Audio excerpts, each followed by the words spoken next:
আসসালামু আলাইকুম, সবাই কেমন আছেন? নিশ্চয়ই ভালো আছেন। আমি লিপি ইতালি রোম থেকে আপনাদের সাথে আজকে একটা ভিডিও আপনাদের মাঝে শেয়ার করছি আর কিছু মনের কথা বলছি।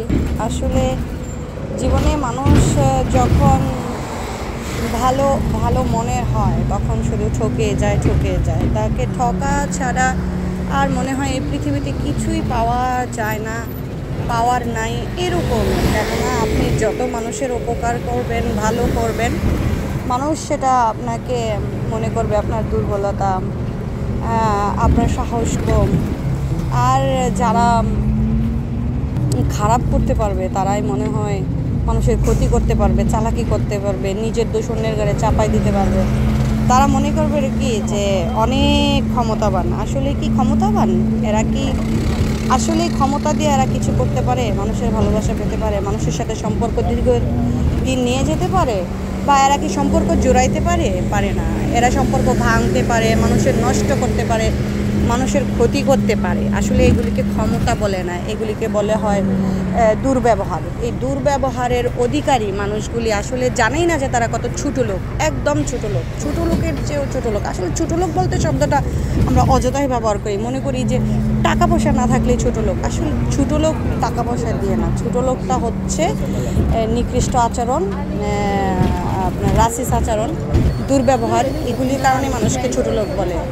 আসলে এরা জানেই না যে নিজের ক্ষমতাবান ভাবার আর পিছনে কোনো কারণ আছে কি না।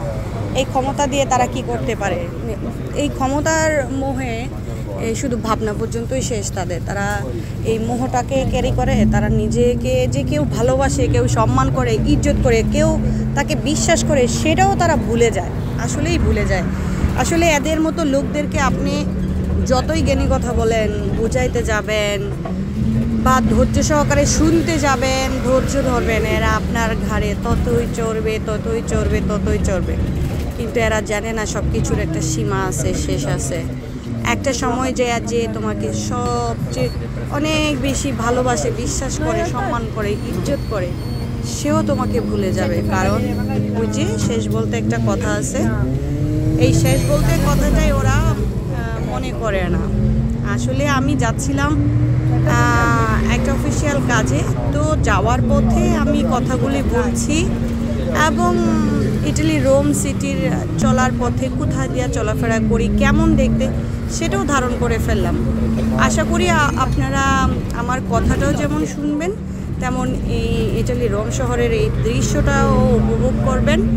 আর খুবই সুন্দর দৃশ্যগুলি। আমি যে পথ দিয়ে যাচ্ছিলাম আসলেই অনেক সুন্দর। এইগুলি হচ্ছে ইটালি রোম সিটির মেন যে ইম্পর্টেন্ট জায়গা, সেই জায়গা দিয়ে বিশেষ করে আমার চলাফেরা, যাওয়া আসা হয়, কেননা আমাদের বসবাসটাই ওখানে।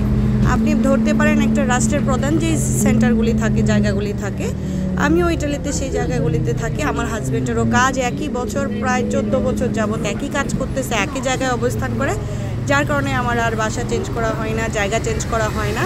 আমার রোম সিটির মেন প্রপারটাতেই থাকা হয়, এখানেই চলা হয়। স্কুল, কলেজ, অফিস, আদালত সব কিছু এই জায়গায় থাকে। তো আর চলাচলগুলি মেন সিটি ইম্পর্টেন্ট পয়েন্টগুলিতেই চলাফেরা হয়। এগুলি আসলে প্রতিটা জায়গায় ছবির মতো সুন্দর। আপনি সারা জীবনও যদি ভিডিও করেন, ছবি তোলেন, আপনার মনে হবে না যে আজকে একটা ছবি উঠাবো না, আজকে একটা ছবি তুলবো না, আজকে ভিডিও করবো না, মোবাইলে রেখে দিব না বা কিছু করবো না। এত সুন্দর জায়গা, ছবির মতো সুন্দর। আসলে কল্পনাও করা যায় না স্বচক্ষে না দেখলে। এই জায়গাগুলি না ভীষণ সুন্দর। আপনারা যখন আসলে আমি ক্যামেরায় ধারণ করি অতটা বোঝানো সম্ভব হয় না, কিন্তু অরিজিনালি সুন্দর।